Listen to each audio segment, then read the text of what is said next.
Namo tassa bhagavato arahato samma sambuddhassa. Namo tassa bhagavato arahato samma sambuddhassa. Namo tassa bhagavato arahato samma sambuddhassa. Honor to him, the Blessed One, the Worthy One, the fully enlightened one. My utmost respect to the perfectly enlightened Samma Sambuddha, the noble doctrine of the Buddha, and the noble Mahasangha, the disciples of the Buddha. Hello everyone, welcome to our weekly Thursday guest lecture series, and today is guest lecture number 22. And Dhamma USA is organizing this special venture to benefit the many enthusiastic learners of Buddhism relating to contemporary other issues and Buddhism. Every Thursday at 6 p.m. Pacific time, we invite some guest speakers and also some scholars and practitioners around the world to share their wisdom for the benefit of our community. And today the topic is how to abandon greed, hatred, delusion. Greed, hatred, delusion, lobha, dosa, moha are the three unwholesome roots. And these are the very, very powerful defilements that we have. Brother Billy Tan, originally from Malaysia, Kuala Lumpur, and he's going to share his wisdom on this wonderful topic, how to abandon greed, hatred, and delusion. Let me invite our guest speaker today, Mr. Billy Tan. Hello, brother. How are you? Hi, Very nice to good meet day. Thank you, Bante, for your invitation. you. Yes, Very thank you happy so and much blessed for to join you. joining. And it's really, um, I remember we met in Kuala Lumpur. We did a workshop together to train young Buddhist monks. Yes, we had a good time at the two temples, Right, right. yes, Buddhist Mahavihara and also the Sri Lankan Buddhist temple in Sentul. Yeah, Right. Senthur Temple and Buddhist Mahavihara, and they yeah, co-organizing this event, and we were the resource people there. yeah. And so before starting, I also would like to know, like, what do you do these days? Can you Okay. explain a little bit? Yes, ever since I retired from professional work about 12, 13 years ago, I gave up all my profession in the l- household life. I focus on two things. One is to share the Dharma, and the other is actually carrying out humanitarian activities. So I actually started very small projects of humanitarian work to help relieve the suffering of underprivileged people and minority communities. And when Bante Punaji passed away, originally we were just five of us doing that. Mm, When Bante Punaji passed away in 2018, mm, there was a suggestion, why don't we open this up to all the students of Bante? So I did that. So when I started asking people to help me, whether they wanted to help donate, and I was so amazed in the last couple of years, mm, the number of people who have been donating to this group is expanded to almost 100. You know, mm, we're almost 100 strong, all students of Bante Punaji. And every time I have a project, like maybe there is a flood in Philippines or a typhoon or a fire. Recently, there was a big fire. mm, 180 families were made homeless. And mm, I called for donations, and everybody just donated. The mm, good thing about what we're doing is that I have some very good partners in the Philippines, and they are actually a Catholic priest and mm, his students. So this Catholic priest, Father Bong, has been very helpful. So he's the one who helped me make things happen in the Philippines. I just send the money, and sometimes I go there myself to help him out. And that's what we are doing. These are all very helpful people. And the Wonderful. donations, the wonderful thing about the way we are doing this, 100% of every penny that was donated is put into the cause. Wow. Not so much like institutional charity organizations where they have to pay for overheads, admin salaries, and all those things. We could put 100% of every penny of donation into the charity cause. So that's what's keeping me busy, Bante. And we have expanded it into Sri Lanka as well. Recently, we've been supporting also a nunnery in Nelua Pitia, Mm. and also another nuns education center, plus also many other charity work assisted by Bande Vinita, Mm. who was in Malaysia before, and he's in Oh, Sri Lanka helping me. I think I remember him. Yes, Yeah. very Right, slim right, right. Remember. monk. Yes, and Mm. very kind. Mm. He is coming back to Malaysia soon to do his doctorate. Oh, nice. Right. Yes, So today's topic is how to abandon greed, hatred, delusion, and I would like to leave this presentation more time for you because the topic itself is really, really fundamental and essential teaching of Buddhism, and I think we need to yes, pay more attention to that. But yet again, on behalf of Dhamma USA community, I really appreciate Brother Billy Tan to join us. And maybe just a few words about your laughter therapy and because um, your profile says you are a Six Sigma business development consultant and a certified master practitioner of neuro-linguistic programming and clinical hypnotherapist, laughter yoga teacher, and laughter ambassador. Those are some very interesting titles you have, I think. um, yeah. Maybe you can say a few words about that too. Okay. During my professional career, I was a Six Sigma black belt, actually a master black belt, and actually this is a very high attainment. Six Sigma is a process used to help companies improve their operation. So that was my professional career, and I benefited from that tremendously in terms of experience, in terms of connection with people, and also in terms, of course, of the livelihood that I had a very good salary, and that helped me do what I'm doing now. When I gave up all that, I had enough savings for me to survive. So that was helpful. Hmm. And then I decided to look into how we can help people improve the way they're thinking. So I went and studied neuro-linguistic programming. I Hmm. got my basic certification. Then I took it one step further and attended a deeper course and became master practitioner, which means I can also teach people how to apply neuro-linguistic programming. Quickly, neuro-linguistic simply means the neuro part is about the mind.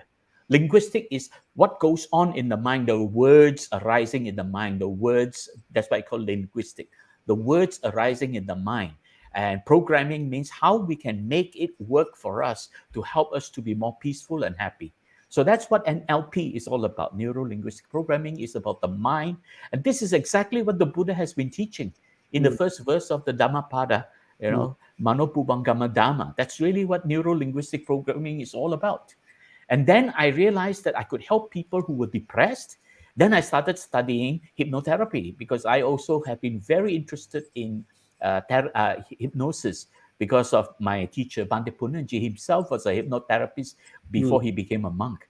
So Wow. I actually studied hypnotherapist. At first, I got the basic certification. Then I went on to study to become a therapist, and I Hmm. actually got the higher certification of being a clinical hypnotherapist. That means I can actually help people one on one. The word clinical is misunderstood. It doesn't mean medicine. It Hmm. means one on one. When you go Hmm. to a clinic, you're seeing a doctor one on one. So I Hmm. can help people. So that is the clinical hypnotherapist. Are Then you I realized that are you doing it yeah, online too?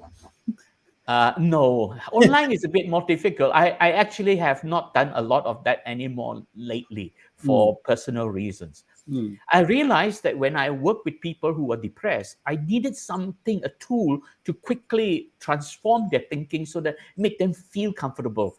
Then I mm. discovered laughter yoga. So I went all the way to India, to Bangalore, and studied under the founder of laughter yoga, Oh, Dr. Madan Kataria. And I was mm, certified, as a laughter yoga. At first, as a laughter yoga practitioner, then I became a laughter yoga teacher, which means I can mm. teach people how to do that. And I've done a lot of that already. And in fact, I did so much of that that Dr. Madan Kataria awarded me this Laughter Ambassador title. That is actually an award for the work that I do with laughter yoga. So that I is like the basically title, very my unique. background. Yeah, Yeah. yeah. And so, Brother Billy Tan is a retired Six Sigma business development consultant and a certified master practitioner, neuro-linguistic programming, clinical hypnotherapist, laughter yoga teacher, and laughter ambassador. that's that's very cool. uh, It's a yeah. mouthful.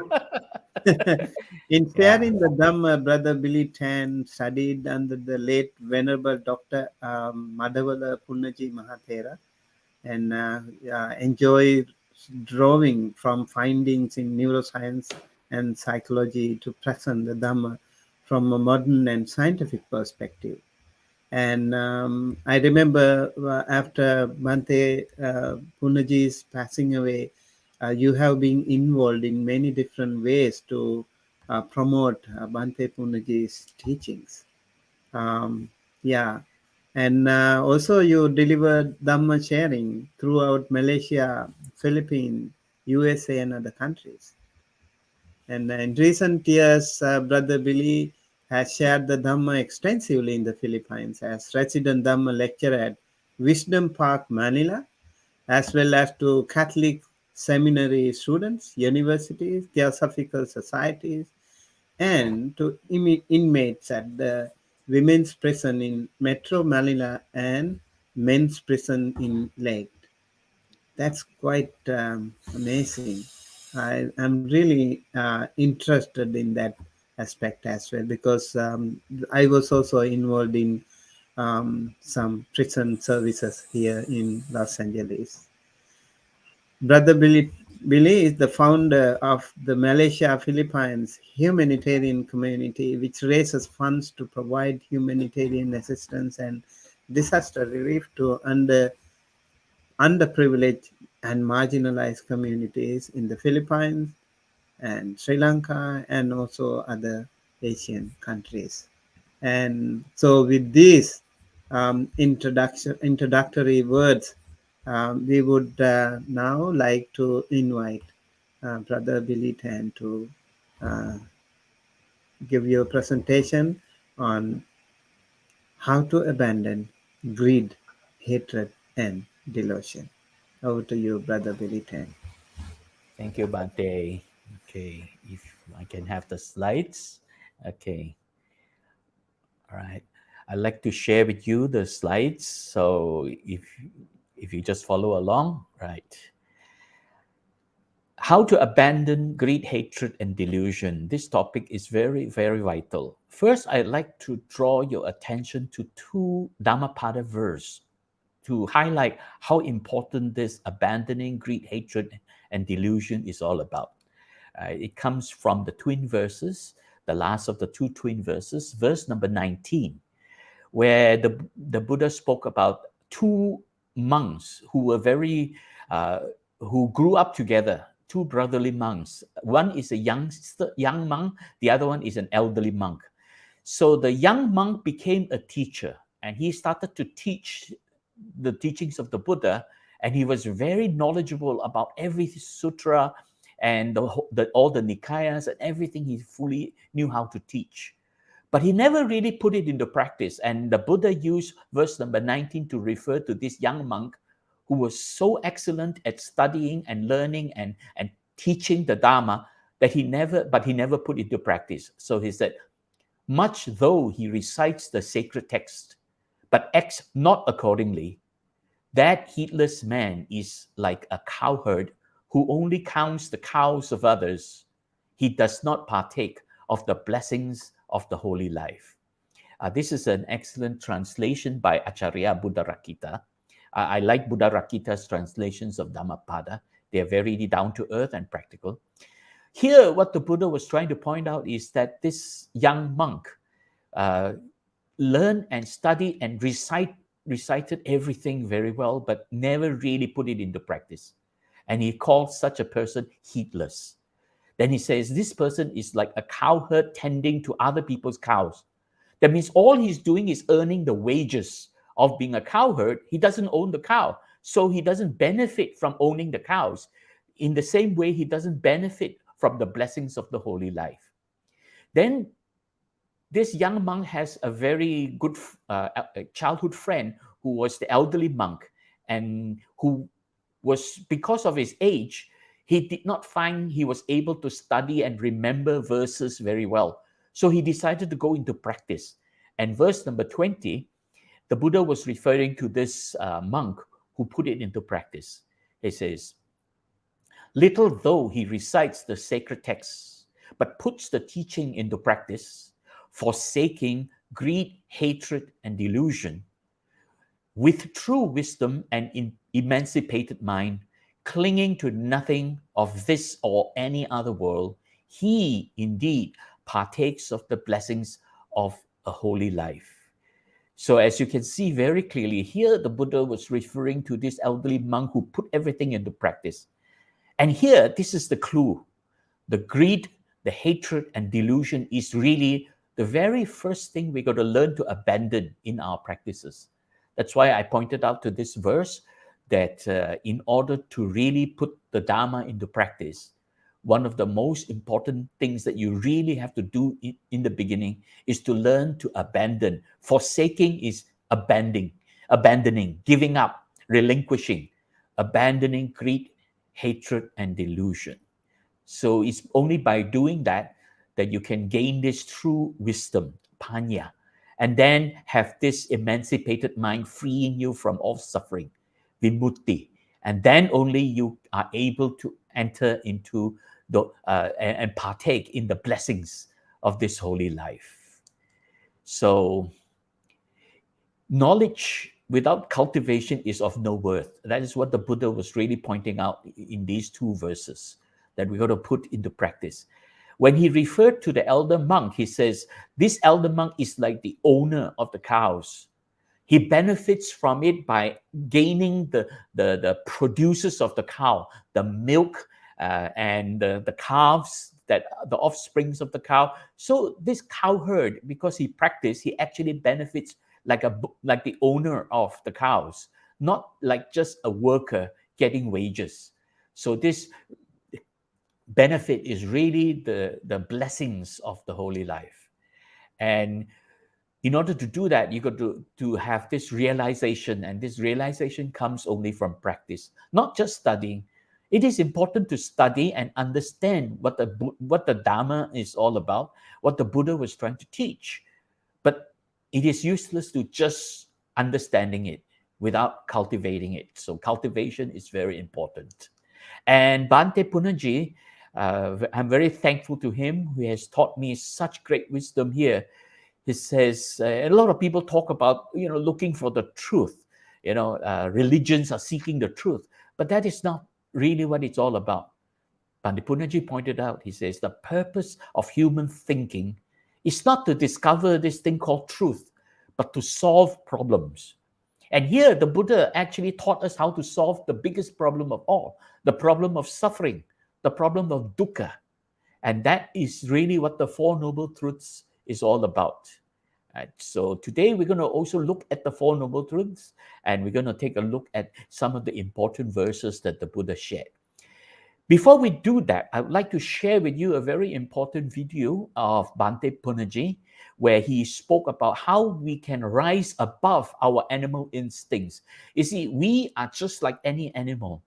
We are endowed with the all kinds of tools that the animals have. We have our hands, our eyes, our ears. So as far as these things physically, we are no different from any animal.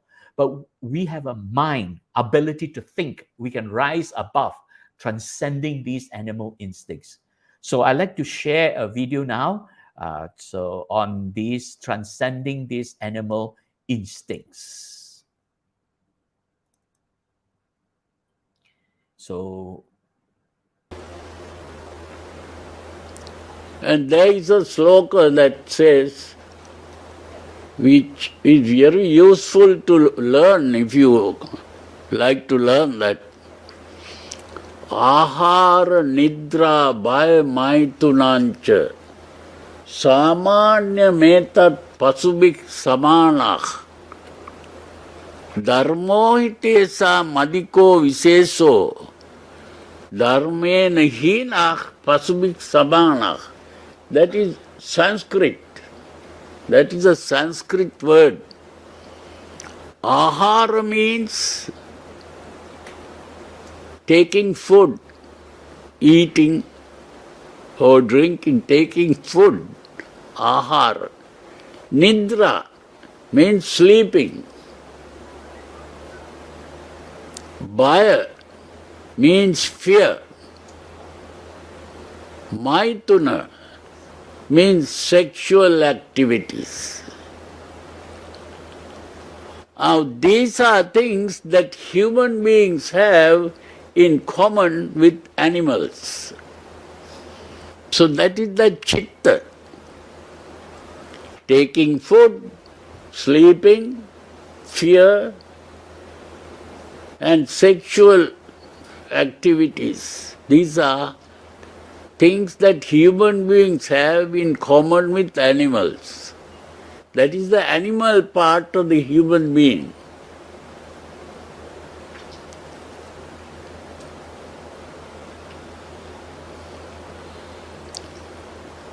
Then that sloka says, Ahar nidra bhaya maitunancha samanya metat pasubik samanah. Pasubik means the animal. Samanak means common with animals. Dharmo hitesa madiko viseso. What is special about the human being is dharma. Dharma simply means the ability to think and reason out, to know what is good, what is bad, what is right, what is wrong, what is true, what is false. That is what is special about the human being. Dharmayana hina pasubik samana. If someone is low in that ability to think and reason out, he is almost an animal. That is what it means. So the purpose of the Buddha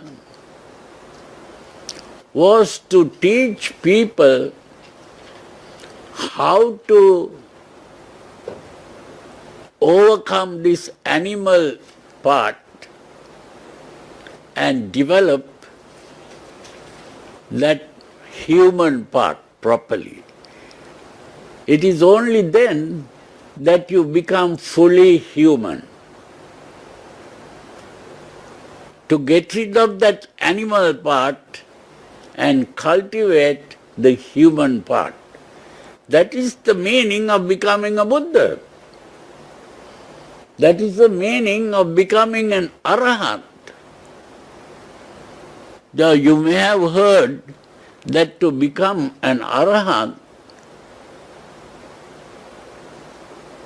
is to get rid of three things: lobha, dosa, and moha. Lobha is what I call lust. Lobha is lust.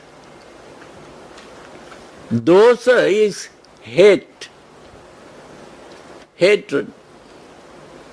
The lust, hate, and moha is the delusion of self. All selfishness comes from this delusion of self. Self is a delusion. So it is to get rid of lust, hate, and delusion. That is what the Buddha taught. That is to transcend the animal nature and become fully human.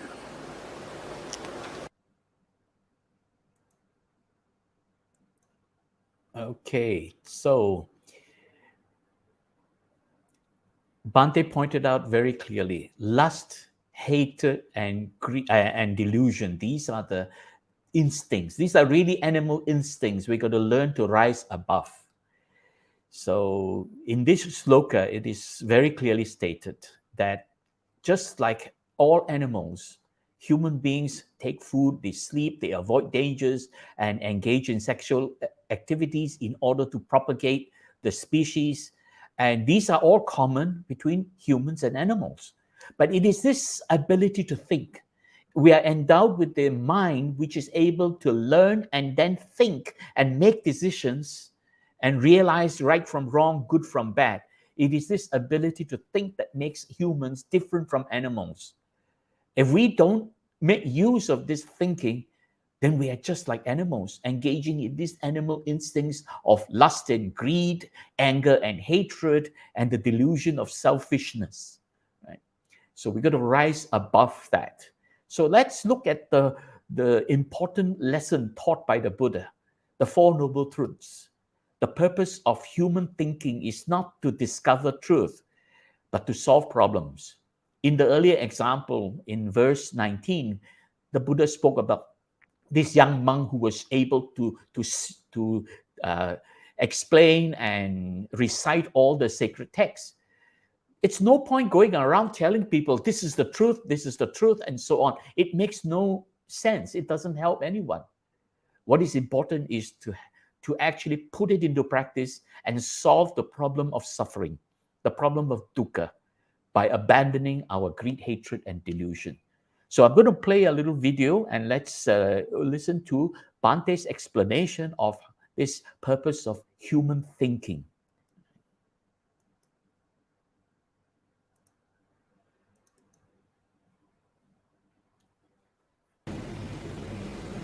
The purpose of human thinking is not to discover truth, but to solve problems.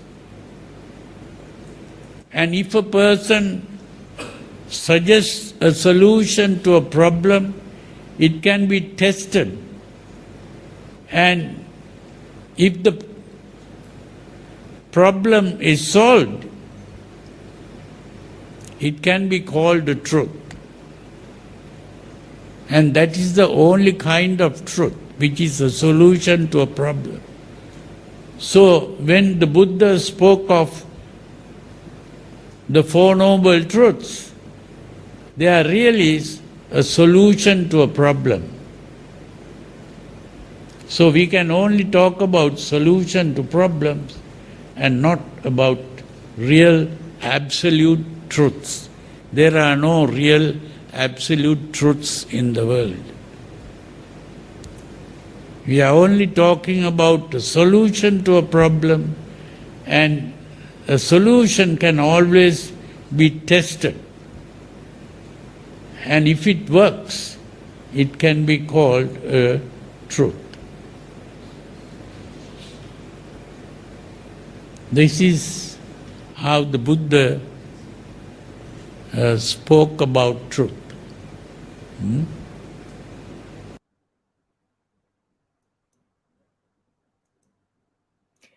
Yeah, so it's very important that we study the Dhamma and put it into practice to solve the problem.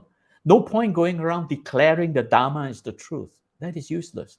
So the Four Noble Truths is really not just about truth, although it is called the Four Noble Truths, it's really about solving the problem. And as Bhante Punnaji pointed out, if it can be tested, and if it solves the problem, then you can call it the truth.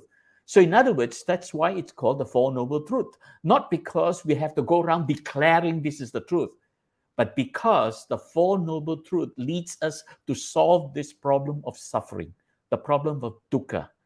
Then that's why it can be called a truth, because it's the solution to the problem of dukkha.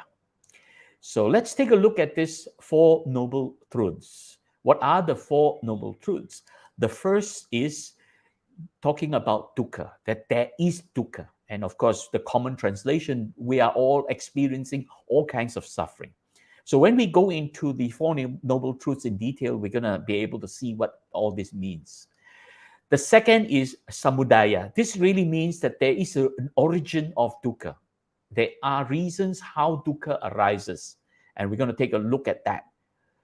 Greed, hatred, and delusion are the real reasons that lead us to all kinds of dukkha.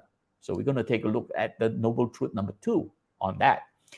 And of course, that leads us to practicing it, and therefore we are able to abandon greed, hatred, and delusion, leading to freedom from suffering. We can bring suffering to an end, nirodha. Nirodha simply means the cessation and extermination of all suffering. And that can be brought to an end. And when that happens, you are basically at the doorstep of Nibbana. You're now going to experience the highest and most supreme bliss of Nibbana. And of course, the Buddha went on to explain that the way to do that, the magga, the way leading to the cessation of all suffering, is really this eightfold way, which we'll just take a very quick look at it. So today we're going to focus very much on these abandoning greed, hatred, and delusion. So let's take a look at the first noble truth, where the Buddha pointed out that we are all experiencing dukkha. So why is that? And the Buddha pointed out that there are 8 conditions of dukkha every single one of us experience. The first 4 is universal to animals and to humans. That is birth, aging, sickness, and death. These are the first 4 conditions of suffering that every living thing in the entire universe will experience. And then we also experience separation from what is pleasing. What does that mean? That simply means that when we enjoy, when we experience something that is pleasurable, we enjoy it and we find that, oh, I like this is wonderful. But sooner or later, it comes to an end. Nothing stays forever. Life is anicca. Things can come to an end. So when we lose what is pleasurable, we suffer. We feel the pain of losing. Like, for example, one of the greatest things we can lose are our own dearly beloved relatives, our parents, our children, our brothers and sisters. So when we lose them, we feel the pain in us. So separation from what is pleasing is dukkha.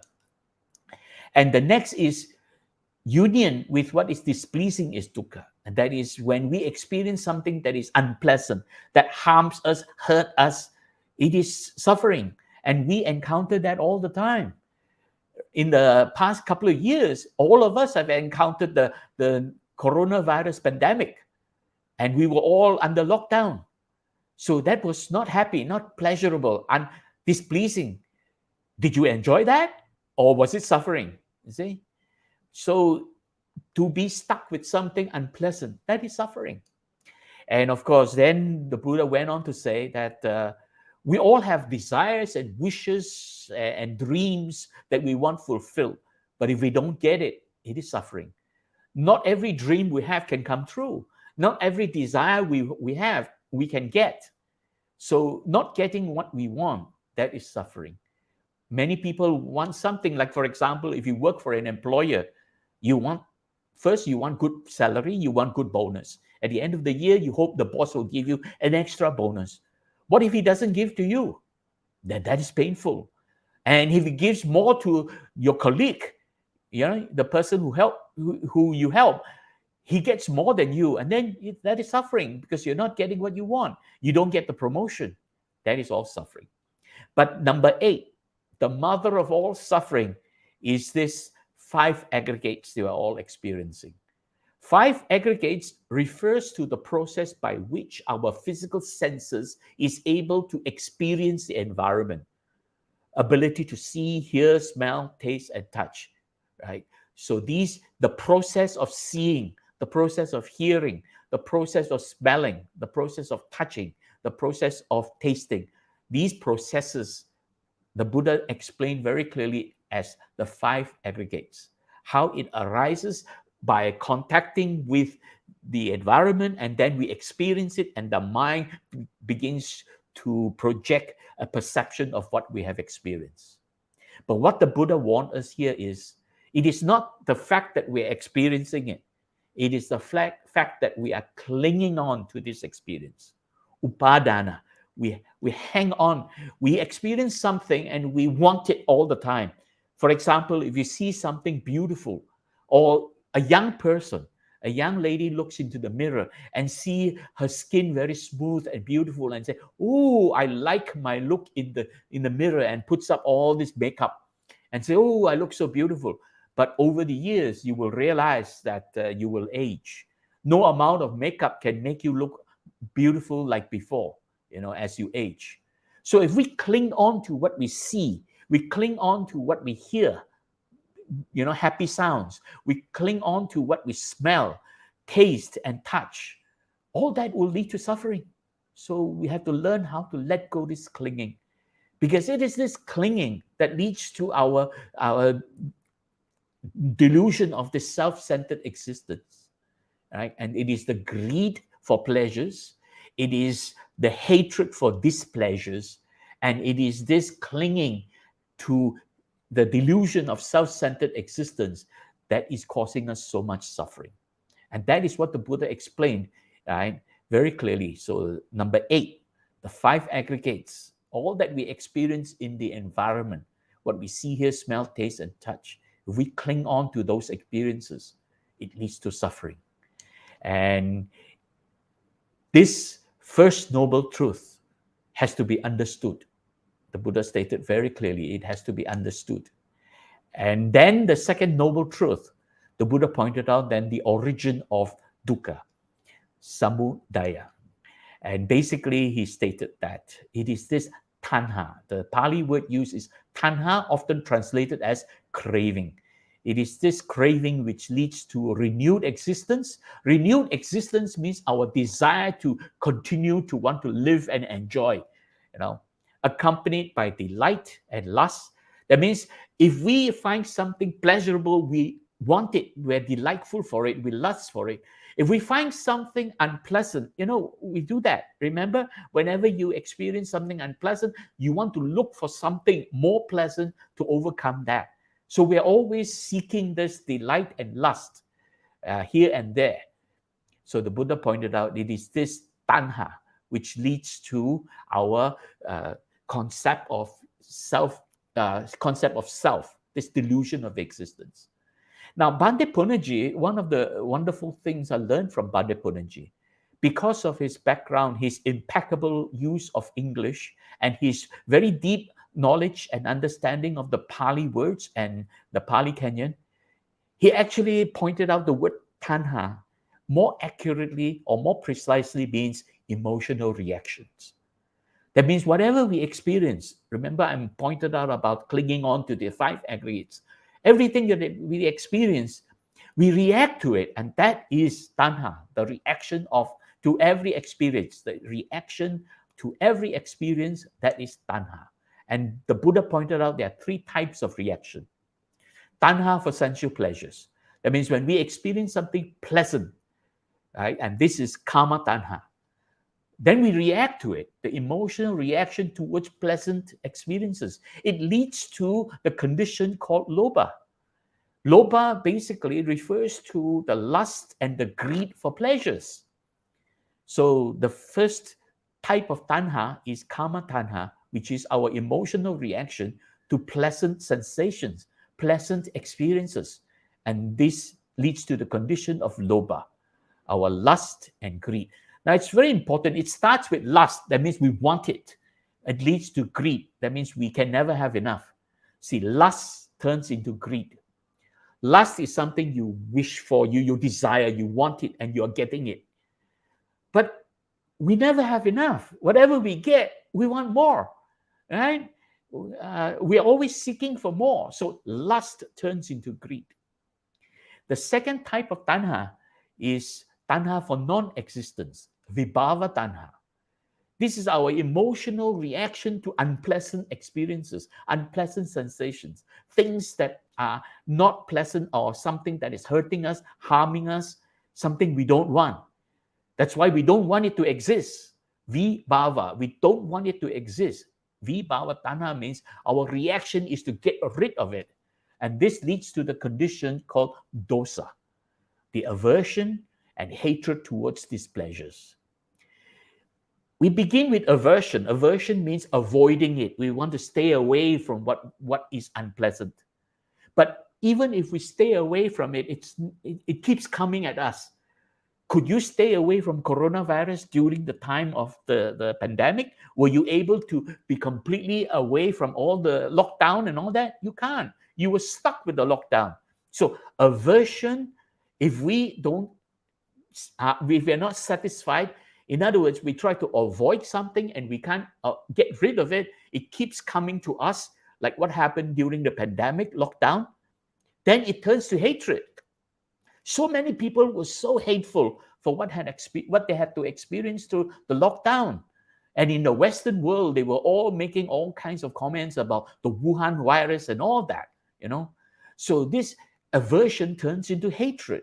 And that is dosa from vibhava tanha. And the third kind of tanha is the tanha for continued existence. And this is bhava tanha. Bhava tanha is basically our emotional reaction to existence. Oh, I exist.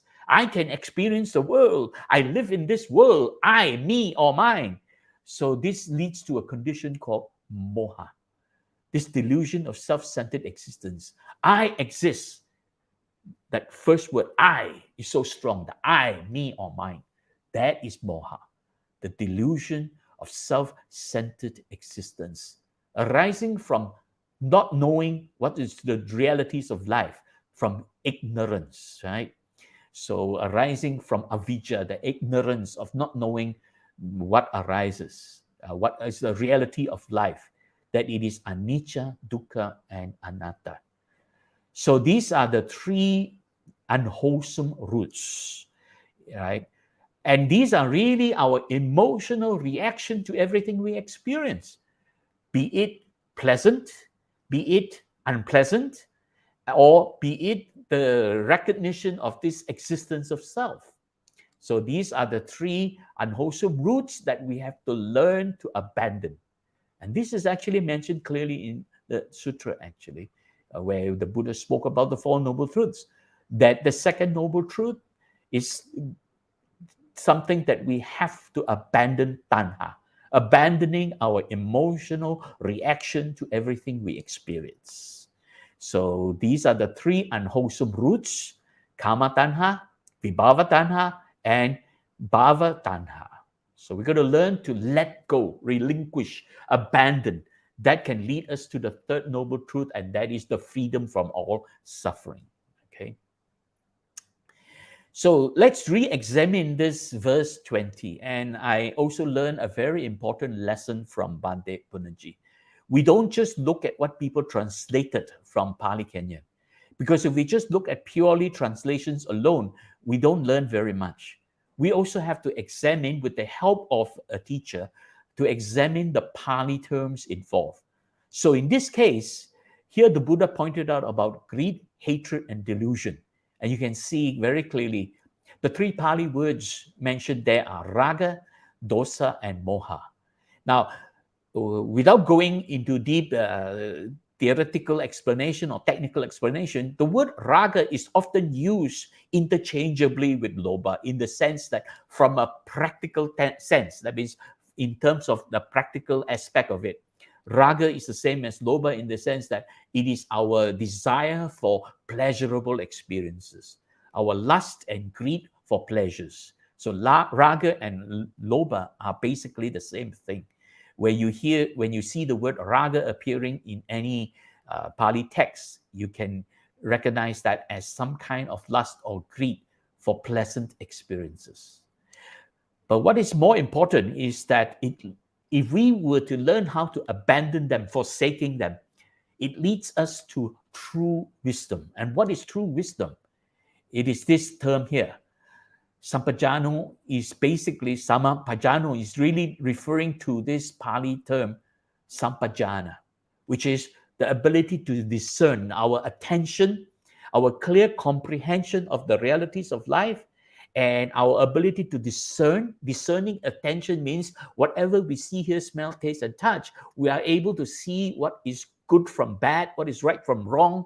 So we are able to separate one from the other, right? Not just enjoy every experience, but able to see what is helpful, what is harmful, and then able to look within. And this is this satipatthana, the ability to look within, systematic introspection to see within us how it affects us internally. This is wisdom. You will then be able to realize anicca, dukkha, and anatta, that everything is transient, everything is changing, that it leads to suffering if you cling on to it, and that there is really no enduring self behind all that. Anicca, dukkha, anatta. But the next thing we have to look at is this emancipated mind. Here, it is referring to being freed from emotions. Chitto is referring to our emotional part of the mind. So being freed from our emotions. One who has freed himself from clinging and grasping attains total emotional freedom. And this is mentioned in the Third Noble Truth, where this total emotional freedom is really the emancipation, the rising above, transcending beyond our animal instincts. So it is very important to then realize the first order of practice is to learn to abandon greed, hatred, and delusion. And then that's why when we are able to do that, we will arrive at the Third Noble Truth, that there is an ending to all suffering, Nirodha. And the Buddha said it very clearly in straight, simple terms in the sutra itself. It says, it is the remainderless fading away and cessation of that same tanha. Same tanha is referring to that three kinds of tanha. Kama tanha, that is our emotional reaction towards pleasurable experiences. Vibhava tanha, that is our emotional reaction towards unpleasant experiences. We want it to stop. And bhava tanha, our emotional reaction towards the recognition of the self, the selfishness. So it is really the remainderless fading away and cessation of this tanha. And again, tanha is really our emotional reaction, giving up and relinquishing, abandoning, right? All emotional reactions, letting go. And that makes us free from emotional reactions. We no longer depend on emotions for our happiness. And finally, we are no longer dependent on it at all. We can live our life free from that. If you're able to attain that, you would have arrived at the Third Noble Truth. And from there, you can then go on to attain the highest and most supreme bliss of Nibbana. And this has to be realized. This is to be practiced. That we have to practice what has been taught in order to attain this realization. Okay. So now let's listen to an explanation by Bhante about these emotions controlling our life. So I'm going to play you a video now.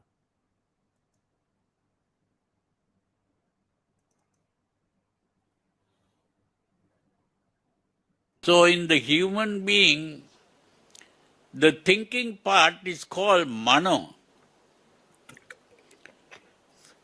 whereas the emotional part is called chitta.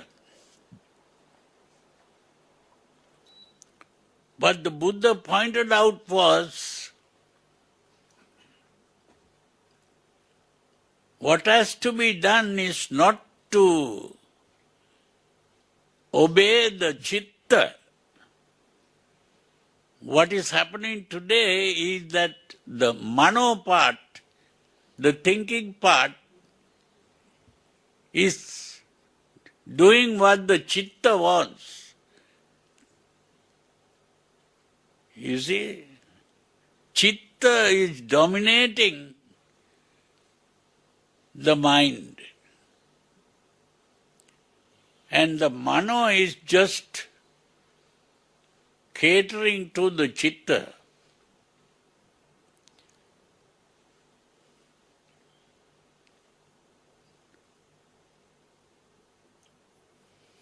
There is a verse where the Buddha says, Chittena niyati loko, chittena parikassati, chittassa eka dhammassa, sabbeva vasamang bagu. What that means is, chitta is dominating the world. Chittena niyati loko. Loka is the world.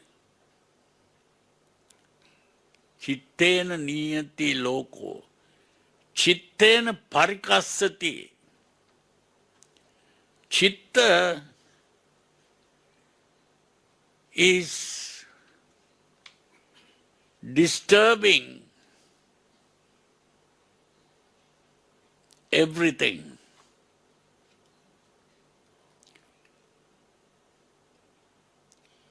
Chittassa eka dhammassa. Chitta is that one thing. Sabbeva vasabang vagu. That everyone is spellbound by chitta. Everyone is dominated by chitta.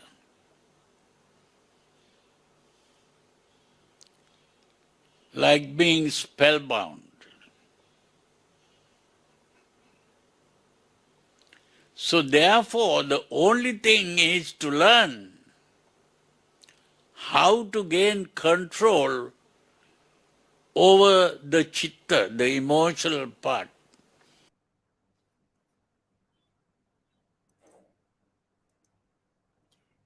Okay, so Bhante pointed out how to gain control over our emotional thinking, right?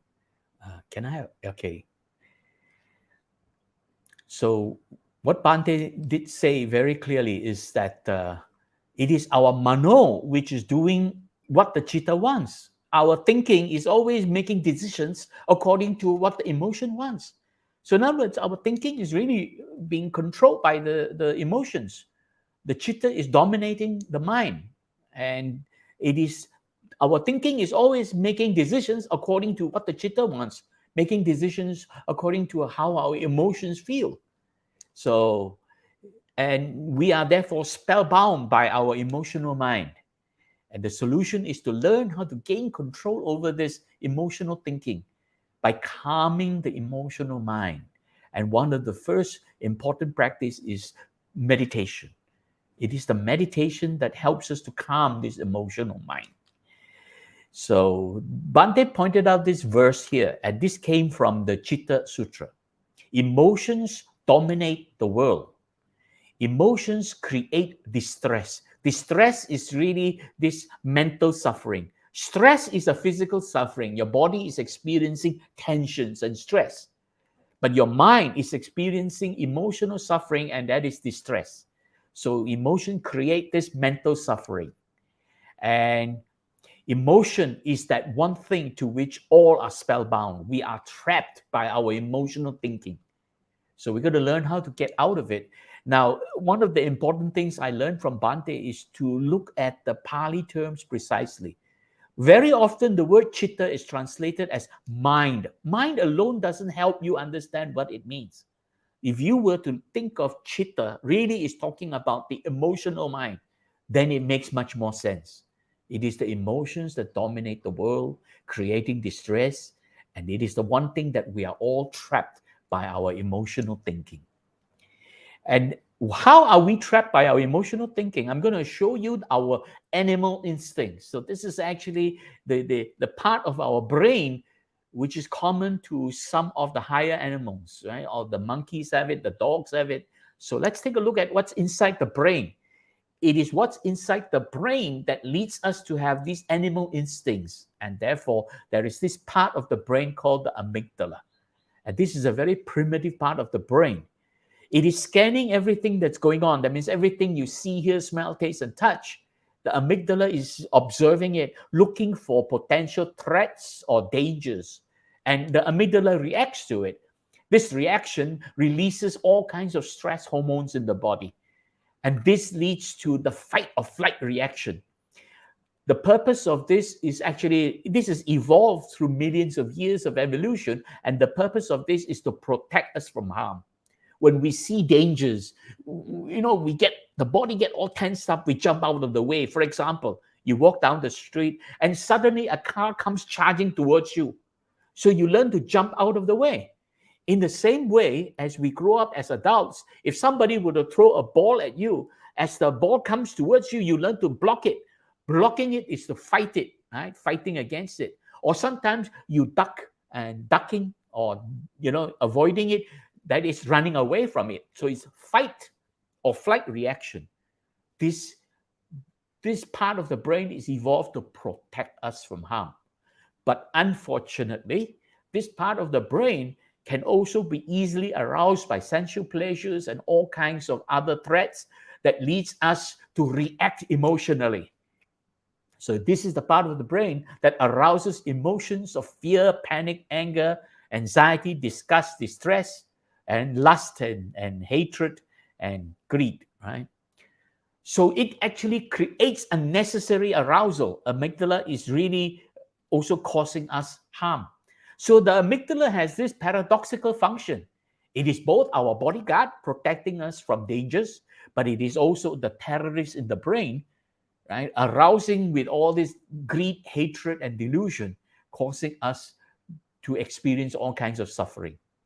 So we have to learn how to tame the amygdala, right? So let's take a look at the scientific explanation, scientific examination of the signs of this lust and greed. So what the scientists did was they put the subjects, the people, through an MRI machine that is scanning the brain and observing activity inside the brain.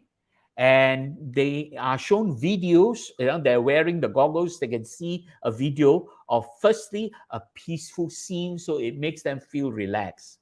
So that is the baseline. And then they begin to show sexually arousing videos, sexually explicit scenes, arousing their lust, right? The Buddha has pointed out this sexual arousal is one of the most powerful, lustful arousal we can ever experience. This is why it's very important that the Buddha pointed out that in order to become a monk, we have to learn to give up all kinds of sexual activity. Because sexual arousal is one of the most powerful emotional arousal that leads us to behave in irrational ways. People have done terrible, evil things over sexual arousals.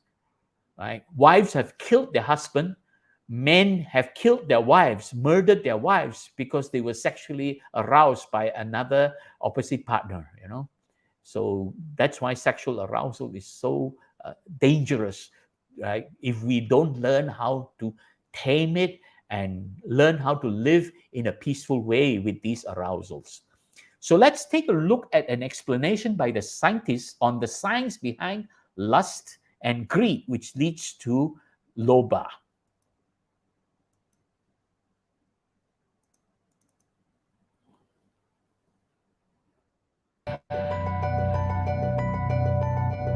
In Seattle, Washington,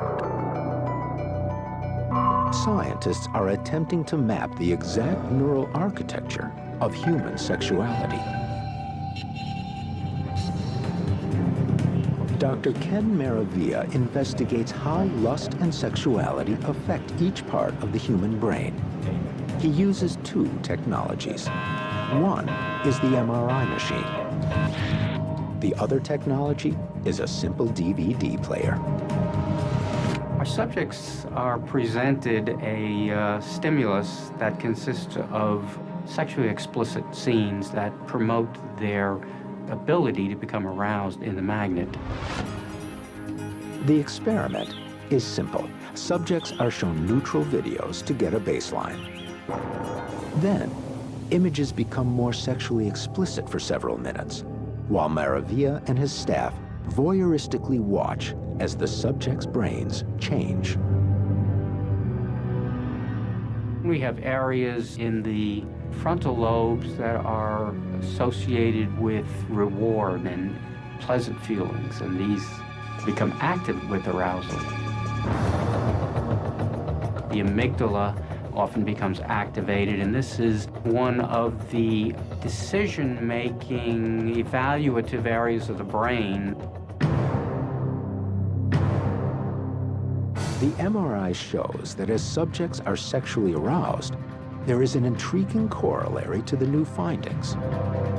We've also found that certain areas of the brain seem to become less active, and there appear to be areas that are related to moral judgment, of inhibition, if you will.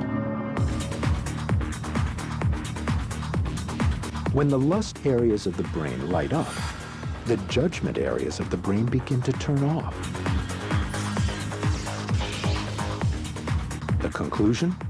The more aroused a person, the less access they have to clear judgment. It would seem that science shows a direct connection between lust and poor judgment.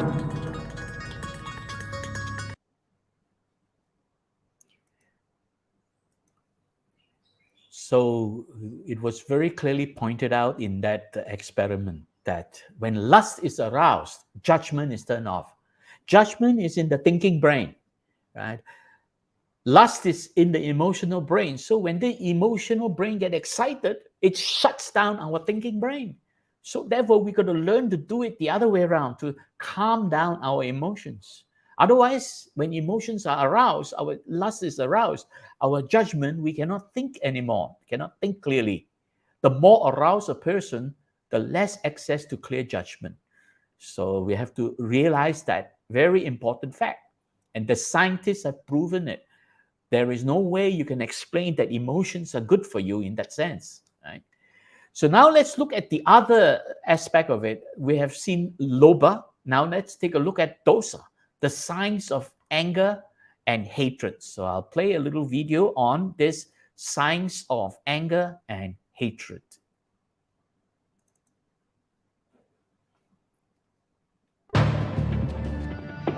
Today, scientists are beginning to examine exactly where anger comes from. The brain perceives a lot of information, both from the outside world and from inside the body. And there is one part of the brain called the amygdala that serves the function of sifting through all that information and asking one question. Is this a threat? Is this something I should worry about? Dr. Ruben Gur has zeroed in on the amygdala as the key instigator of anger. This walnut-sized lobe can quickly overwhelm the brain with uncontrollable rage. Once there is a perception of danger, there is a cascade of responses in the body that includes changes in heart rate, in blood pressure, in sweating. It makes your body ready to fight or flee. The amygdala is a primitive part of the brain. It exists because the human brain is made up of layers that were added on top of each other over the millions of years of evolution. All those other older brains are still alive and well inside your own brain. So you have a part of you that thinks like a dog, and you have a part of you that thinks like a crocodile, and a part of you that thinks like a monkey. The amygdala creates an automatic fight or flight response to threats. But human beings have evolved another part of the brain, the frontal lobes. This area that you can see here in the front is the orbital frontal region.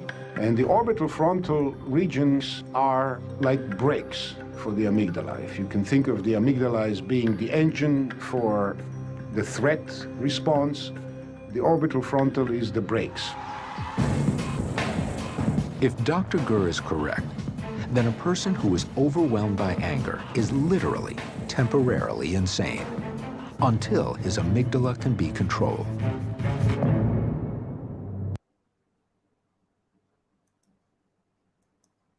So a person overwhelmed by anger is temporarily insane, okay? And this is what is happening here. The amygdala reacts to perceived threats and create this chain reaction. And in our brain, there is a part that behaves like a dog, a part that behaves like a crocodile, a part that behaves like a monkey. These are our animal instincts. Greed, anger, hatred arising. And basically, the amygdala is like the engine for threat reaction. It's like the engine that is running the car that's trying to go very fast. And our thinking brain, the frontal lobe, this is our thinking brain. Therefore, this is our thinking brain are the brakes. If the amygdala is like a car that is going too fast, the brakes cannot stop the car. The brakes alone cannot stop the car. So you got to slow down the amygdala, slow down this engine so that you can now put the brakes on and stop the car, stop the engine, okay? When overwhelmed by anger or hatred, we are literally temporarily insane until this amygdala can be calmed down. And you read a lot of stories today in America. Almost every month or every week, in fact, you hear of some school shooting. Someone takes a gun, goes to a school, goes to a music hall, goes to a club, goes to some place, public place, and starts shooting at people, killing people, because they have become temporarily insane. They are overwhelmed with anger and hatred towards maybe their bosses, towards their co-workers, towards people of another race, people of another religion. And this is really what is happening there. Right? So there is the thinking brain that can behave like the brakes to all this, the engine of hatred. And it is made of 4 different lobes: the frontal lobe, the parietal lobe over the top, the temporal lobe on the side, and the occipital lobe on the back. But it is this frontal lobe that has all these functions that is able to help us, our attention system, to be able to pay attention, remembering good things from bad, our ability to think critically, and so on. But it is really the very bottom 2, the last 2, decision making, goal setting, planning, judgment, reasoning, rationalizing, that can help us learn how to overcome our emotions. And all these functions are happening in this prefrontal cortex. The prefrontal cortex is the lower part of the frontal lobe, right behind the eyebrow. We got to learn how to strengthen it. And one of the powerful techniques to learn to strengthen this prefrontal cortex is meditation. It is by practicing meditation that you can strengthen this part of your brain, your thinking brain, able to make good decisions, deciding to practice, deciding what is to go for doing good instead of doing harm. Goal setting, setting a goal for yourself to learn the Dhamma, to practice the Dhamma, planning how you can practice it, when you can actually do certain projects to put Dhamma into practice, be able to judge what is right from wrong, reason out the cause and effect behind things that are happening, and rationalizing your resources to be able to do the right things at the right time. That is all prefrontal cortex. And the way to train that is meditation.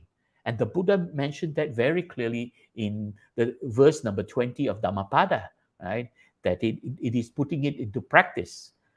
And if you read the story of the 2 monks, then it is really putting into practice of meditation that the elderly monk had become enlightened. Right? If not, we will behave just like animals. We're going to learn to think, to apply, make good use of our thinking. No good just declaring Dhamma is the truth, but putting it into practice and solving the problem of the suffering. And now we listen to Bhante Punnaji explain how we can tame the emotions.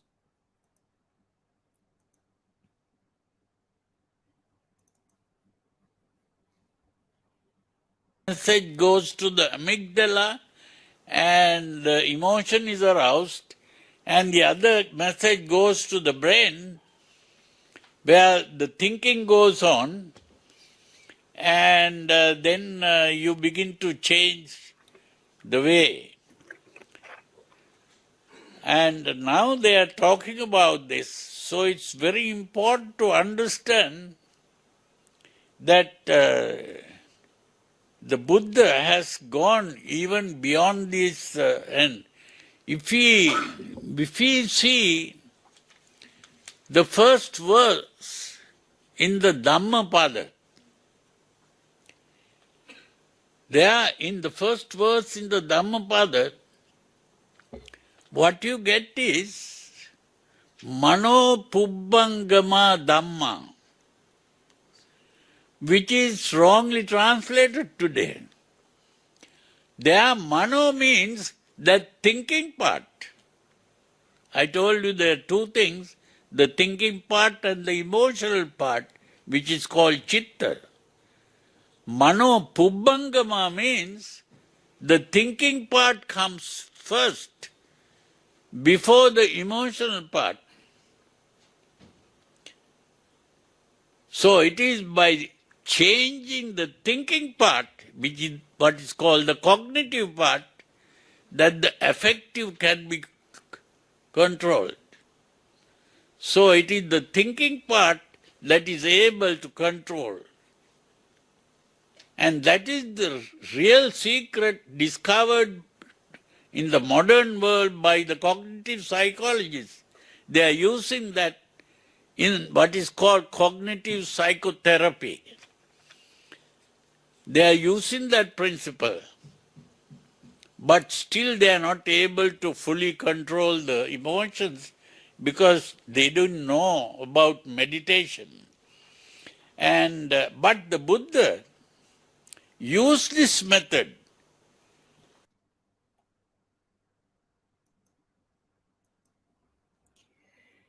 Bhante Punnaji pointed out that the Buddha used the method of meditation. So here, it's very important. This is also one of the wonderful things I learned from Bhante, that to be able to discern the words where the Buddha used mano and when the Buddha used chitta, what do they really mean? When the Buddha used the word mano, he was referring to the thinking process, the cognitive process. When the Buddha used the word chitta, he was referring to the emotional process. And the thinking part comes before the emotional part. And this is clearly mentioned in the first verse of the Dhammapada, Mano Pubbangama Dhamma. And by changing our thinking, we can control the emotions, the way we interpret our circumstances. That is our thinking.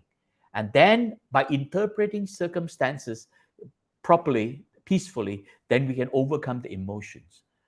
For example, if somebody were to say something insulting to me, let's say he looks at me and says, "Wow, Billy, you look so fat." And I'm thinking, oh, he's insulting me. If I'm thinking that he's insulting me, I get angry, you see. But if I were to change the way I'm thinking, I'm saying that he is not insulting me. He's just pointing out a fact that I am fat, that I have to be careful of my health. I have to take care of my health. Don't overeat and things like that. So if I'm thinking like that, then I feel okay. I say, no, he's helping me. And when he calls me fat, I should say, thank you very much, right? Because I'm changing the way I'm interpreting what he has done. He's not insulting me. He's just reminding me something very important in my life. So it's changing the way we think. Right? So this cognitive psychotherapy, these psychologists of modern day, they have discovered it. They aim to control our emotions by changing the way we interpret our circumstances, but they did not realize that there is this thing called meditation. And that's what the Buddha did. The Buddha taught meditation as the method to tame our emotional mind. And meditation is often called bhavana. And Bhante Punnaji has stated it very clearly. It is by being conscious. Bhavana is really training the mind to be conscious. Here, when Bhante said conscious, he's talking about the thinking brain, our prefrontal cortex, the ability to discern right from wrong, the ability to judge good from bad, and so on. This is consciousness. Non-consciousness is behaving with animal instincts. Consciousness is behaving with this clear thinking. And it is by doing that we can control our emotions. And bhavana, the practice of meditation, is how we can help to train this thinking mind. And that leads us to the fourth noble truth. I won't go into any discussion. It's due to limited time. But basically, the Buddha pointed out that the way leading to the cessation of suffering is to understand and to practice the Four Noble Truths. That's why the Buddha said this is to be cultivated, to be practiced, not just declaring it is the truth, but actually to practice it. The Eightfold Way is something you have to understand and put into practice. No point just understanding and able to recite it. That's useless. You have to put it into practice. And one of the key practice we spoke about all this while is about meditation. So it's very important that if you get a chance, always learn meditation. Even if you learn, go to a good teacher, go to any good teacher, trained and skillful to teach you. Even if you are just a beginner, the first time you sit down and try to meditate, you will experience important benefits. By simply sitting down and meditating, slowing down your mind, you will slow down your heart rate. And that improves your blood circulation, right? And it lowers your blood pressure. And that can help enhance your immune system. And it can help you calm your anger, fear, and anxiety. These are very erratic emotional uprising. And relieving your negative moods, you can start to feel a little bit more positive. But if you were to follow a good teacher, and the good teacher teaches you techniques that can help you improve your meditation practice, you begin to experience much more benefits. You will be able to tame your greed-hatred-delusion better. And then you can also learn to abandon the 5 hindrances. Right? The 5 hindrances are more than just greed, hatred, and delusion. Basically, if you learn to abandon the 5 hindrances, your mind begins to become so stilled, it starts to enter into a state of jhana. And then you begin to experience the first jhana. And in there, you begin to cultivate this introspective attention, systematic introspection.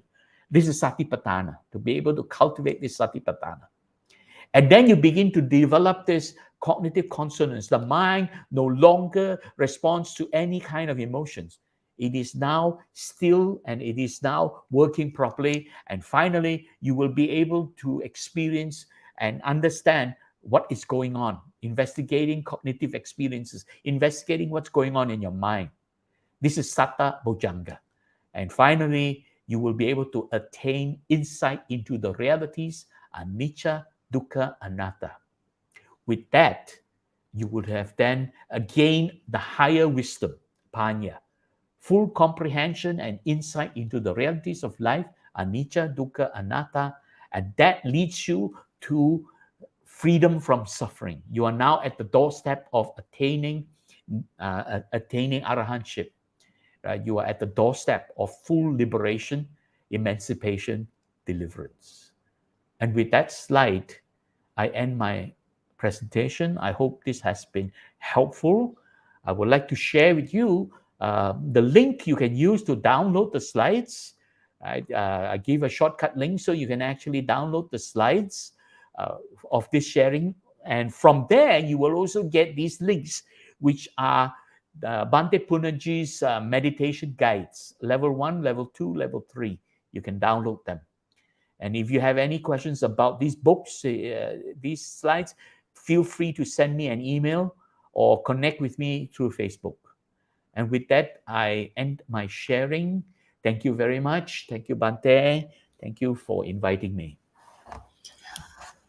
Thank you so much, Brother Billy, for this wonderful presentation on how to abandon greed, hatred, and delusion. And I hope our audience was much benefited with your engaging and lot of videos and also beautiful slides. I'm sure they were learning a lot from you. And yes, you are welcome to communicate with Brother Billy Tan through this email, and also we have his information in our website too. So take a look and learn more and share the Dhamma from anyone you can to benefit more.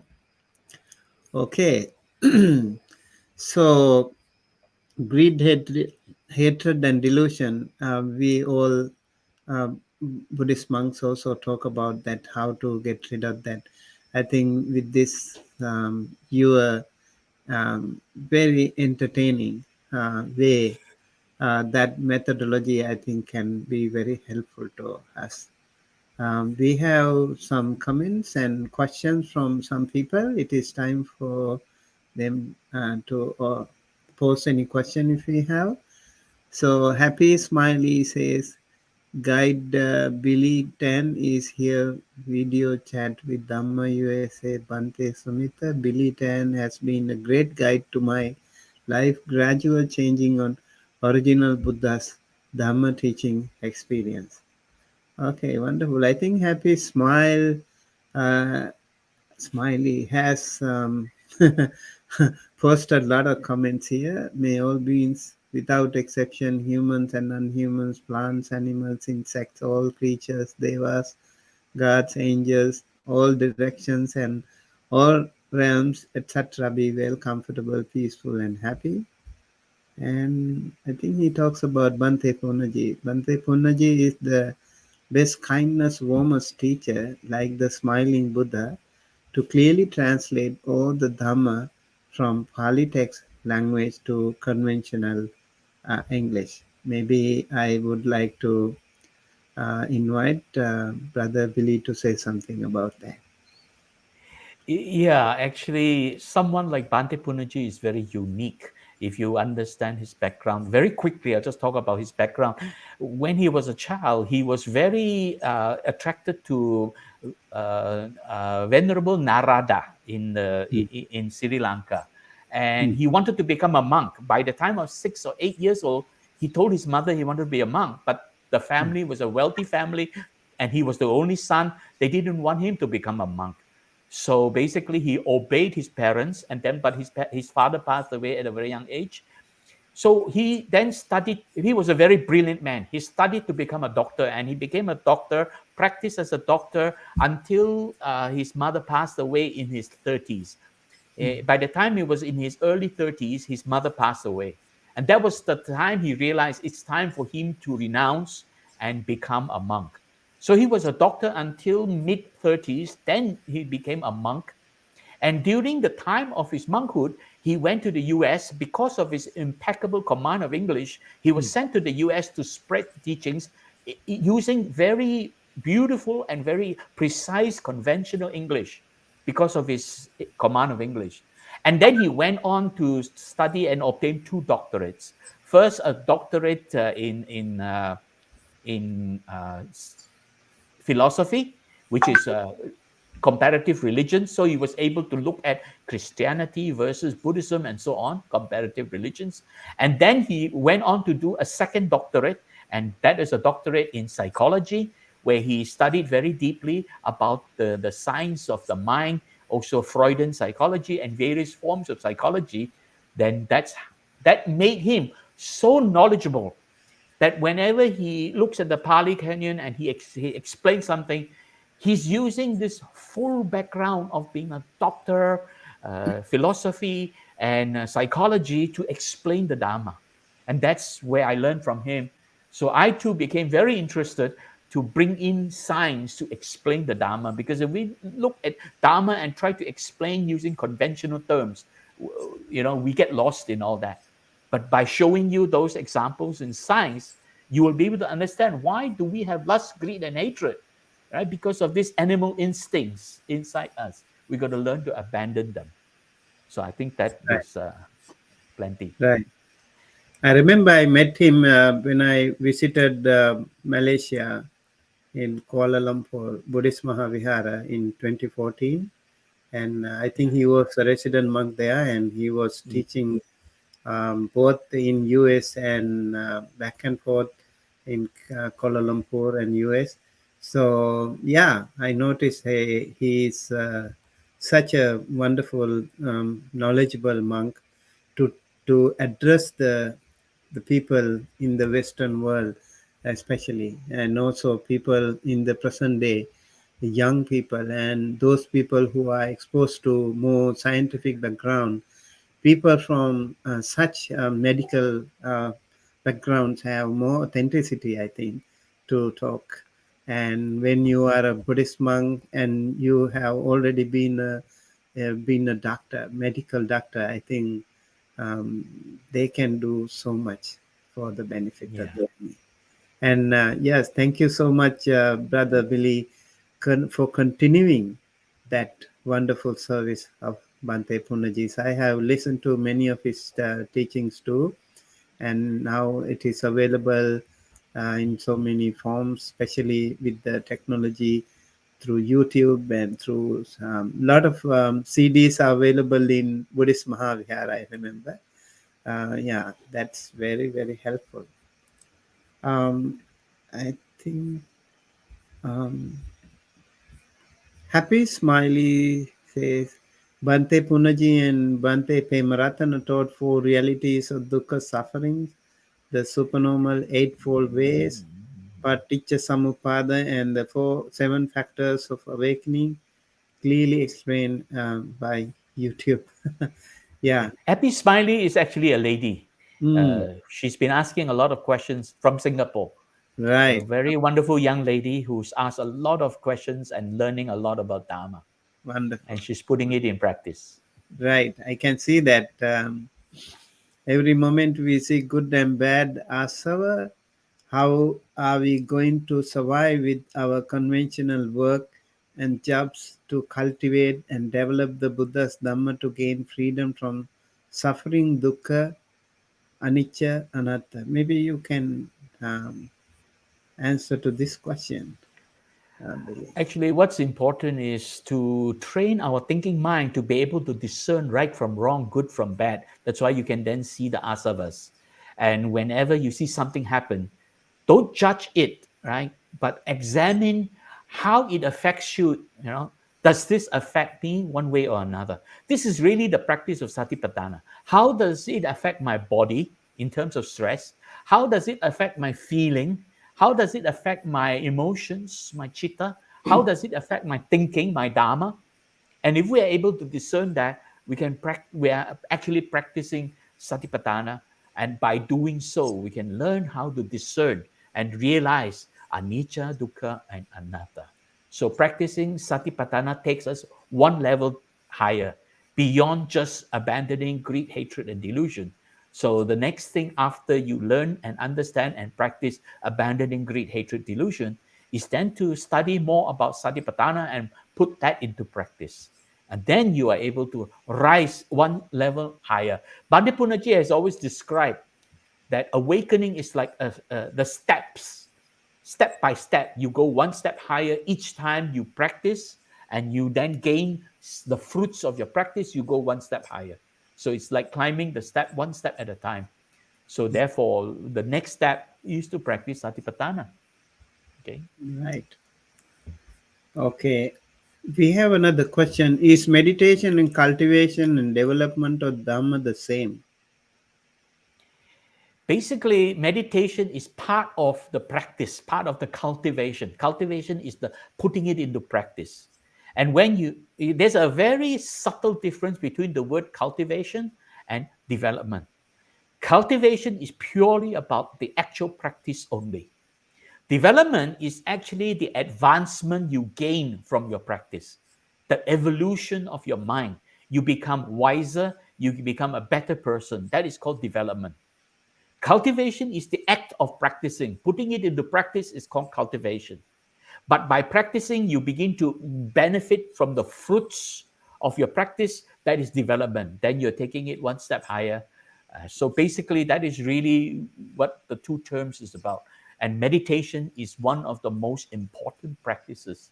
As pointed out in today's sharing, meditation is one of the most important practices that can help us tame our mind and train up our thinking brain. That is the important part, the prefrontal cortex. Okay, I hope that answers the question. Yeah. Yeah, I remember in Pali, bhaveti bhavana, when you cultivate, when you develop, that makes bhavana meditation. Yeah. So Yes. sometimes we can put all these things together, cultivation, development, meditation, put together. We can maybe call it bhavana. Some of those attributes of meditation, bhavana is there. Yeah. Right. We have another question. By Dulani.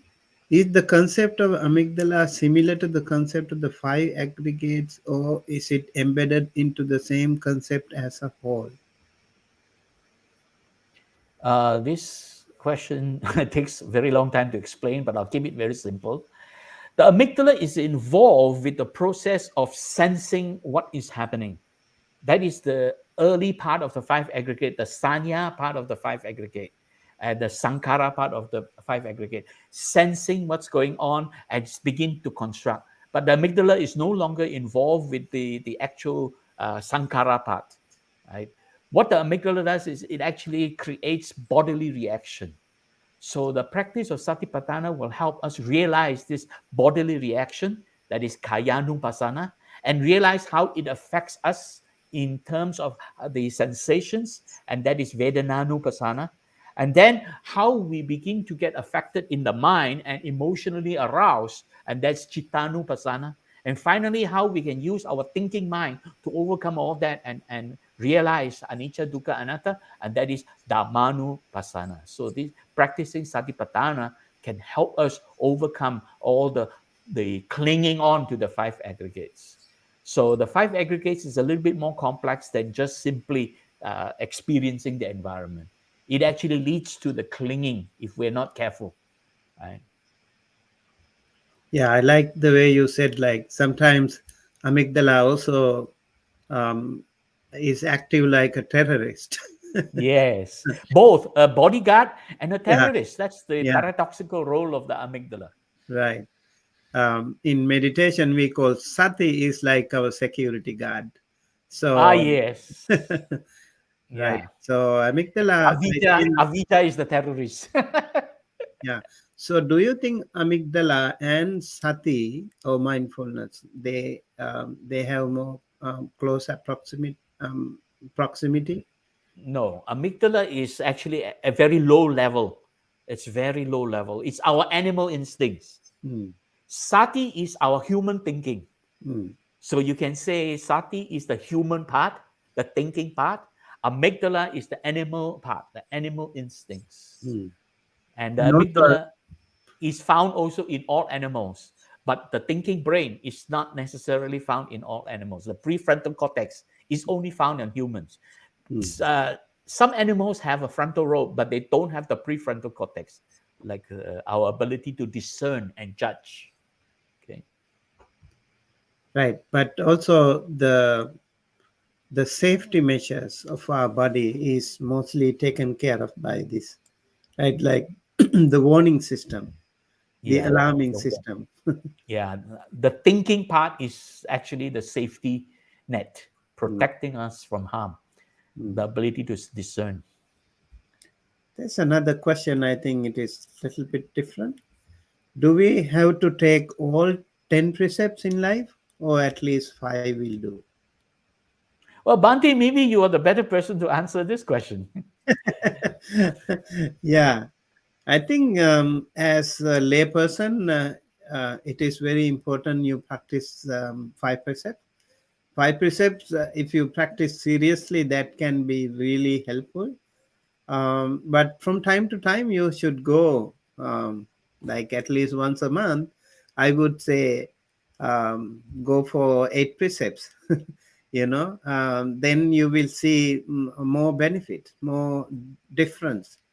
So like the three extra precepts that we observe on a full moon day and some other time can, or if you attend a retreat, that can be really really helpful for your purification, internal purification.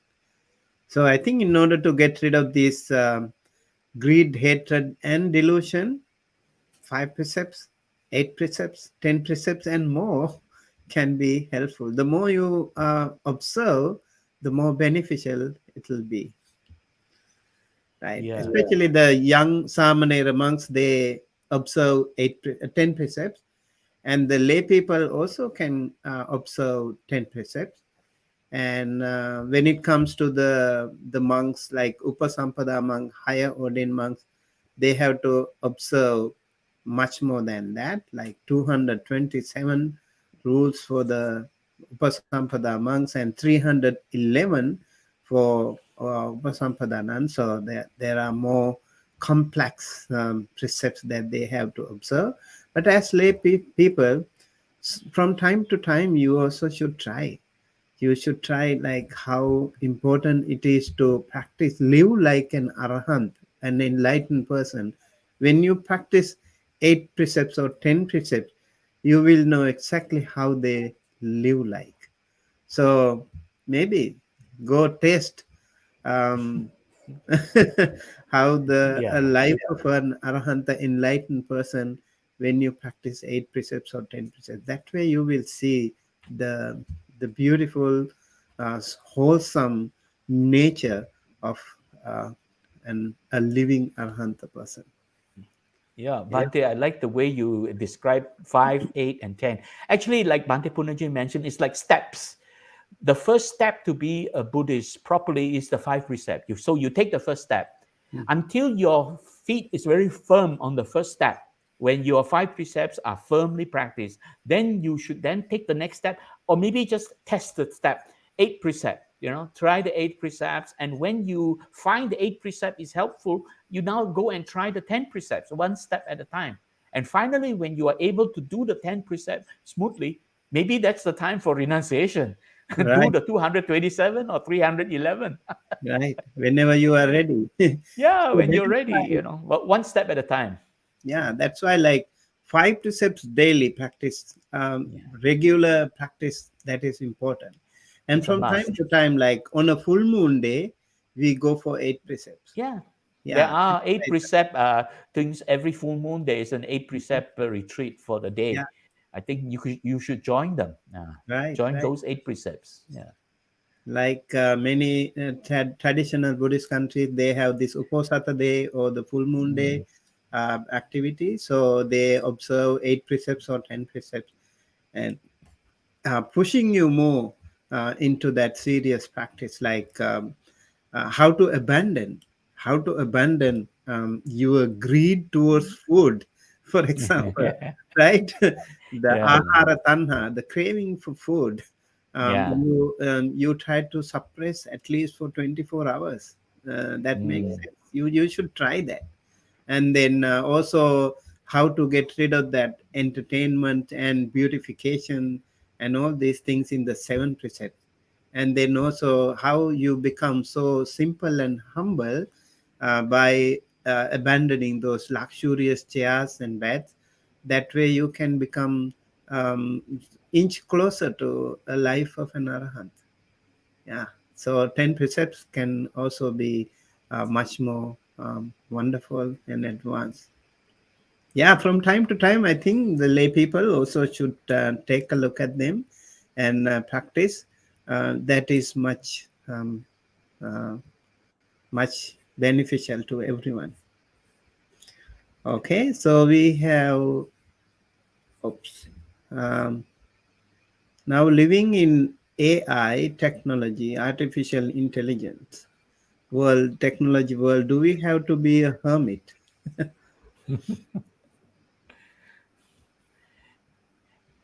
Actually, we really don't need to be a hermit. Hermit is talking about going into the forest and staying there and staying away from the conventional world. We don't have to do that. We just have to restrain ourselves. So it's not being a hermit, but basically being a calmer and more restrained person and not indulge in these pleasures too much. That doesn't mean you have to be a hermit. It just simply means you understand right from wrong, good from bad, what hurts you, what harms you versus what is helpful to you, and just choose those that are good and let go and abandoning those that are not helpful. That's it. That's good enough. You don't have to be a hermit, right? So, like technology, don't get too engrossed in all this fancy technology of music and sound and videos and all that. Look at only videos that are teaching you something. Don't look at the videos that are making you excited. Right? Listen to sounds, chanting, or explanations or teachings that help you learn to be smarter. Don't listen to music that make you all excited and all pumped up and you know. So that's really discerning good things from bad things. Even looking visually, looking at videos, looking at movies that have a very good, powerful message, instead of looking at those videos that are violent and make you feel all angry and violent. So it's basically the ability to discern, practicing your thinking mind, choosing good from bad, right from wrong, helpful from harmful. Okay. I think the idea of practicing as a hermit, the idea of isolation, sometimes in this modern world like AI, technology, all these things, we see now how people are so much engrossed into that, and they are overwhelmed with this equipment, and they actually have lost their self-identity to a certain extent, and you become like a slave to this technology, then that will be a problem. So maybe like why it is important for all of us to have that self-care, to look into ourselves, that vipassana, insight, meditation, that will be very helpful from time to time if you practice. If not, you are always depending on your now robo like a car, and autopilot, and then also you have everything at your home, like working for you, the robots and all. In I think sooner we will start to fly. Small cars will fly in the sky, and you will see like that will be very stressful sometimes. Like you are being controlled by the machines. So I think it's important sometimes the practice that you need to work on. Even meditation, Brother Billy, I think there are some like meditate with machines. they can't they can't meditate without machine. They are so much into that. And now in Buddhist meditation, I think we talk about without any external help, you need to self-sufficiently survive with your own practice, so that you can survive with any storms that's happening externally in the world, whether it is pandemic or whether it is um, like um, like external other um, unfortunate situations, like earthquakes happened in Syria and Turkey, and you see like lots of people have been distressed, stressful, and so when you are a practitioner, I think it will be much more helpful. So to a certain extent, that isolation, that practice alone, to talk to yourself, to be alone, sometimes like a hermit, like maybe for an hour or two a day, that can sort of detox yourself from many other toxic things are happening to you in your system. Yeah. Bhakti, I like the word you use, self-care. That is Yeah. very important. Self-care. And if we were to practice self-care, we realize what's good for us. And we train ourselves to be more calm, peaceful, and loving and happy. Self-care is different from self-promotion. Some people use technology for self-promotion. They go to Facebook and start to post all kinds of things just to enforce the idea that I know this, this I, me, or mine is so strong. So self-care, not self-promotion. Right. That can be ego promoting, ego Yeah, building, right? self-promotion is ego. Yes, Yeah, ego in practice. Yeah. right. All right, we have another question from Dulani. Why does it seem difficult for much of the human population to understand the consequences behind the three unwholesome actions, mainly for those who defiles all truth about everything? Although, oh, I think is that one? Yeah, I think she has another question here. Okay, I think this one. I think this is basically talking about ignorance, Hmm. avijja. That people are ignorant, they don't spend the time for self-care. They don't want to study and learn what helps them to be calm, peaceful, and happy. They just want to get excited about their own emotions. They get carried away by emotions. So by not understanding the Dharma, they get carried away by emotions. So this is really also both opportunity as well as their own willingness. There are people with the opportunity. They are living in countries where there's a lot of Dharma being taught, and yet some people, they don't bother to attend any of the Dharma talks. So it's about this ignorance. So people are inherently ignorant until they wake up, as Bhante Punaji pointed out, to awake from the dream of the dream of delusions. Mhm. So it's all about not allowing ignorance to control your life. Right. I think now people are also so much, enslaved by these technology and many other things that a Distracted. lot Yeah, of distractions. Right now, yeah, young children and all the other people, they don't know the value of their own personal insight, journey that yeah. can really make your life much more stronger. Brother Billy, would you like to say about that, like the distractions that we have Yeah. against that, self-care practice? Yeah, okay. I just want to point out one thing that I seem to keep observing. A lot of parents, they don't spend enough time to train their children, to guide their children. And I see so many of them, I really feel so sorry for them and for the children.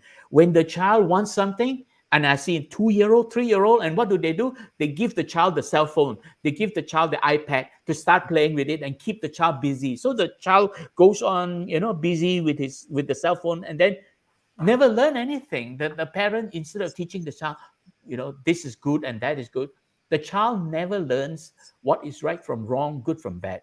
The child only learns how to get distracted, how to enjoy the use of technology, and they grow up like that. So this is really very harmful, and this is what I like to warn all the people. When you want to bring up your children, don't use that iPad, the cell phone, as the proxy to parenthood. Teach your children right from wrong, good from bad. Teach them how to behave. This teaching is so important because it shapes their entire future. How you teach your child leads to what that person becomes. So it's very important for that. So that is the first part of it. The second part of it is all this technology that is so distracting. Now, technology is not all bad.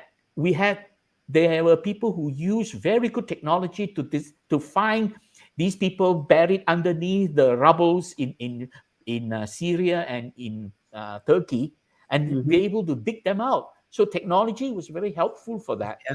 But Yeah. then there are also technology that can be very harmful. Some technology can do both. A gun, for instance, a gun can be used for hunting. A gun can be used for scaring away wild animals, but a gun can also be used for killing children in schools, which is what's happening throughout America. Almost every month there is a school shooting. So therefore, every technology can be used one way or another. It's like a knife. A knife can be used for cutting to do your cooking, or a knife can be used for stabbing someone and killing someone. So we have to learn right from wrong, good from bad, and examine everything, whether it can be helpful, very harmful. And this is the ability to discern, training this mind to be able to discern right from wrong. There is a sutra where the Buddha said that before he became enlightened, he had two kinds of thoughts. This is the two kinds of thoughts sutra, where he could think of one is harmful thoughts and one is helpful thoughts. So he learned to choose the helpful thoughts. So that is a good sutra to look at, right? How Devadita Sutra. I can't remember. Vedhavitaka Sutta. Yeah. Yeah, So that's choosing good things from bad. The Buddha explained that before he became enlightened, he was able to do that. And that is what we should be able to teach our children, choosing what is helpful versus harmful. And that solves a lot of problems. Right? Yeah. The parents should know how to actually be in control to a certain extent. Like if you don't know how to do that, that will be a big tragedy because Sometimes it's laziness. laziness Sometimes it's just and laziness. Yeah. They don't I have think time. They they are need busy with their own thing. Yeah. right. So if you depend on your smartphone or tab or something to lullaby your children, I think that's not going to work. That should be more Yeah, that's right. human connection with the children and the parents, right? I remember Yeah, like yeah. when we were little, we had that beautiful connection with the mother and the father. How like when you are taken care of by the mother, like singing lullabies by the Yeah. mother. So the mother's voice and her eye contact and the touch of the mother can be connected Yeah. positively. The Can be human connected with connection. the Yeah. that's much more important than using those technology all the time. Yeah. To take care of the children. Yeah. Right? We got to learn to use technology wisely. The Yeah. cell phone can be used to play the music you sing along. As you sing to your child, you may want to have some background accompaniment to it, or you can use the technology to help to teach. Is a teaching aid to teach the children and show the children videos that are explaining good things versus bad things. So technology can be used in that way, but never use a technology as the proxy to your parenthood. In other words, just give the child your cell phone so you don't have to worry about the child. Right. That is really, really very wrong. Yeah. That is ignorance to the extreme. Yeah, the Yeah, thing is like it goes out of proportion, and parents yeah, can do anything because the children are very persistent in demanding for the phones, and yeah. they don't know how to control either. They become so engrossed with the videos and the cartoons and the games, especially the games Mm, yeah, have been introduced with so much violent and aggressive nature. That's also the human psychology, as you said. More terrorist side of amygdala is yeah, incorporated into more cartoons and the games. So the yeah, children, by nature, by default, they will also be improving, inculcating, developing those aggressive activities into their system. That can be yeah. really dangerous, right? Okay. Where can we see all these scientific videos? Well, I think my sharing today will be posted and you will be played. Right. By the way, in answer to these videos are actually I extracted from a set of so I actually purchased a lot of these videos, extracted them, and there's a clause in there that allows me to use it for educational purpose, not Okay. for not for profit. So in other words, if it is used purely for educational purpose, there's nothing wrong for using these videos. These are coming from I actually have a complete library of a lot of videos I purchased from overseas during those days when we were able to buy them on DVDs or even on old videotapes, and I extracted from them from Well, there. You know, thank you so much. That's, I think, very helpful for our audience to take a look at these videos to learn yeah, more, especially those parts of Bhante Punaji's teachings, and also yeah, some scientific background of the human system. I think that will be very helpful. yeah. Okay, thank you so much. I like the your power slide showed to the point and connection between Dharma and science. This is Kathy. Thank you. Yeah. And Dulani say, okay, thank you for, although I joined this live late, I apologize. Thank you for sharing your and Hamaduru's knowledge when answering all of our questions. Thank you. Okay, thank you for joining. And what's her name? What is this name? I don't know how to. Ye, Okay. Thank you, Bante Sumita, for teaching Pali and Dhamma. Thank you, Brother Billy, for promoting the teachings of Bante Punaji and all humanitarian works. I think that's a good conclusion to our session. And so it has been a wonderful and productive session today with Brother Billy Tan. I'm so happy to meet you again after some years. Yeah, yes, looking forward to hearing more from you for the benefit of our community. And with that, I think I would like to conclude today's session. Looking forward to seeing you all with another session like this on Thursday. And remember, we also have Pali classes on Friday morning, PST, 9:30 a.m.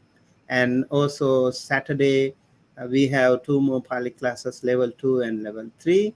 And Sunday morning, 7 a.m., we have Sangha monastic community sharing their wisdom for the benefit of our community. And Thursday is our guest lecture series, especially allocated for our lay disciples, practitioners, and scholars to share their wisdom for the benefit of the many.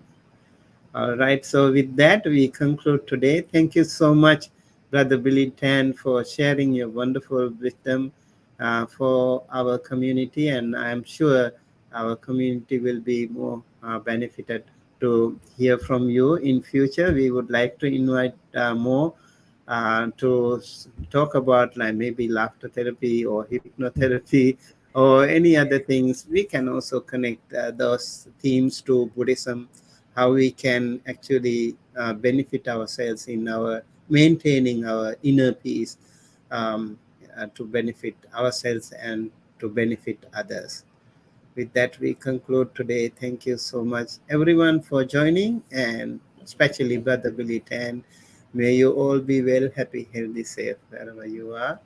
Sabbe satta bhavantu sukhitatta sukhi dikayuko bhava. Sadhu, sadhu, sadhu. sadhu, sadhu, sadhu. Thank you, Bante.